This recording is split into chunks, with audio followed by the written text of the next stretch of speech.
আল্লাহ তাআলা বলেন ফিহি রিজালুন ইউহিব্বুনা ইয়াতাতাহারু, সেখানে কতগুলি লোক আছে যারা পবিত্রতাকে ভালোবাসে, আর যারা পবিত্রতাকে ভালোবাসে আল্লাহ তাদের ভালোবাসে। এই কথা আল্লাহ তাআলা সূরা তাওবাতে বলেন। কি কথা? যে সেখানে কতগুলি লোক আছে যারা পবিত্রতা অর্জন করাকে ভালোবাসে আর আল্লাহ তাদের ভালোবাসেন। সেখানে মানে মসজিদে নববী থেকে প্রায় 3 কিলোমিটার দূরে একটা মসজিদ আছে যার নাম মসজিদে কোবা। সেই মসজিদে 2 রাকাত সালাত আদায় করলে, কাবা ঘরে উমরা করলে যে নেকি হয় সে নেকি হয়। 1.5 লক্ষ টাকা খরচ করে মানুষ উমরা করতে যায়। জিদ্দা বিমানবন্দরে নামার পূর্বে মানুষ বলে লাব্বাইক উমরাতান, উমরার জন্য উপস্থিত। তারপর বলতে থাকে লাব্বাইক আল্লাহুম্মা লাব্বাইক, লাব্বাইক লা শারীকা লাক, লাব্বাইক ইন্নাল হামদা ওয়ান নি'মাতা লাকা ওয়াল মুলক লা শারীকা লাক। তোমার দরবারে উপস্থিত, আমি তোমার দরবারে উপস্থিত, প্রশংসা তোমার, অনুগ্রহ তোমার, রাজত্ব তোমার, কোন শরীক নাই তোমার। এটা জোরে চিৎকার করে বলতে হয়। এটা হলো প্রথম কাজ। তারপর কাবা ঘরে গিয়ে তওয়াফ শুরু করবে। যখন তওয়াফ শুরু করবে তখন এইটা বাদ দিয়ে এবার তাসবিহ শুরু করবে। আল্লাহু আকবার, বিসমিল্লাহ, আল্লাহু আকবার বলে ঘুরতে থাকবে। যখন রুকনে ইয়ামানিতে আসবে এই কোনায়, তখন বলবে রব্বানা আতিনা ফিদ দুনিয়া হাসানাতাও ওয়া ফিল আখিরাতি হাসানাতাও ওয়া কিনা আযাবান নার। ওদিকতে ওই পর্যন্ত গেলে সব পাপ ক্ষমা হবে বলে রাসূল সাল্লাল্লাহু আলাইহি সাল্লাম ঘোষণা দিয়েছেন। তাতে তিনি বলেছেন তওয়াফ করার সময় একবার পা উঠালে একটা নেকি লেখা হয় আর একটা পাপ মিটে যায়, নামালে একটা লেখা হয় আর একটা মিটে যায়। তো 7 বার ঘুরলে কত নেকি হয়? তো 7 বার যখন ঘোরা হয় তখন 2 রাকাত সালাত আদায় করতে হয়, তার নাম তওয়াফের সালাত। এবার সাফা পাহাড়ে উঠতে হয়। পাহাড় তো তেমন বোঝা যায় না, সাফা পাহাড়ের দিকে যাওয়া হয়। যাওয়ার সময় তো বলা হয় ইন্না সাফা ওয়াল মারওয়াতা মিন শাআইরিল্লাহ, আল্লাহ আল্লাহ চিহ্ন সাফা মারওয়া।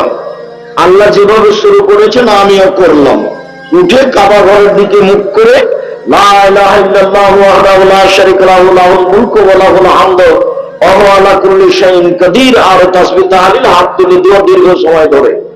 তারপর এখান থেকে মারওয়া যেতে হয়, মারওয়া থেকে এভাবে হাত তুলে দোয়া করতে হয়। 1, আবার সাফা এ হলো 2, আবার মারওয়া এ হলো 3, আবার সাফা এ হলো 4, আবার সাফা এ হলো 5, আবার মারওয়া সাফা এ হলো 6। সববারই হাত তুলে দোয়া করতে হবে। তাহলে এখানে 3 বার, এখানে 3 বার, হলো 6 বার। এবার যখন মারওয়া গেলাম তখন আমার সাই শেষ হয়ে গেল। এখন মাথার চুল ছোট করব, তার মানে উমরা শেষ। নির্ধারিত স্থানে অনির্ধারিত সময়ে এক বিশেষ পদ্ধতিতে ইবাদত করার নাম উমরা। উমরার আবিধানিক অর্থ হলো জিয়ারত করা, সাক্ষাৎ করা। শরীয়তের পরিভাষায় অনির্ধারিত সময়ে, যে কোনো সময়ে এক বিশেষ পদ্ধতিতে এক বিশেষ নিয়মে ইবাদত করার নাম উমরা। আর হজ হচ্ছে নির্ধারিত সময়ে নির্ধারিত নিয়মে, নির্ধারিত সময়ে নির্ধারিত নিয়মে, নির্ধারিত সময়ে নির্ধারিত সময়ে এক বিশেষ পদ্ধতিতে ইবাদত করার নাম হলো হজ। তো কাবা ঘরে উমরা করলে যত নেকি হয়, কোবা মসজিদে 2 রাকাত সালাত আদায় করলে তত নেকি হয় বলে মুহাম্মদ সাল্লাল্লাহু আলাইহি সাল্লাম ঘোষণা দিয়েছেন।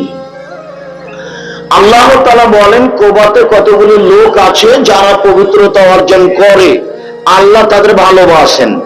তা আল্লাহ যখন এইভাবে বললেন তখন আমাদের নবী মুহাম্মদ সাল্লাল্লাহু আলাইহি সাল্লাম বললেন, ও কোবাবাসী, তোমরা কি পবিত্রতা অর্জন করো গো?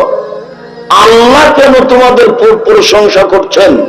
বলো তো তোমরা কি পবিত্রতা অর্জন করো যেটা আল্লাহ বলছেন? আমি এটা বুঝলাম না, বলো তো। আমরা তো তেমন কিছু করি না, তবে পেশাব পায়খানার পরে পানি দিয়ে পবিত্রতা অর্জন করি 1। 2, ফরজ গোসল আমরা পানি দিয়ে গোসল করে পবিত্রতা অর্জন করি 3। আমরা অজু করি পানি দিয়ে অজু করে সালাত আদায় করি, সাধারণত তায়াম্মুম করে করি না। ও আচ্ছা আচ্ছা আচ্ছা, এই জন্যই আল্লাহ তোমাদের পবিত্রতার প্রশংসা করছেন। এক, পেশাব পায়খানার পরে তোমরা পানি দিয়ে পবিত্রতা অর্জন করো, ভালো কথা তো। দুই, ফরজ গোসলের পবিত্রতা অর্জন করো পানি দিয়ে, ভালো কথা তো। তিন, পানি দিয়ে অজু করে সালাত আদায় করো, খুব ভালো কথা তো। ভালো, এটা হয়ে গেল।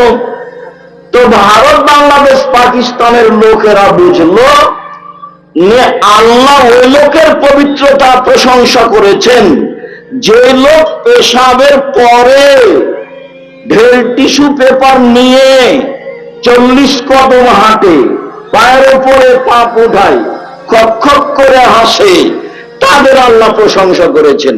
এ কথা ভারত, বাংলাদেশ, পাকিস্তানের এক শ্রেণীর লোক বলল, যা নবী বলেননি।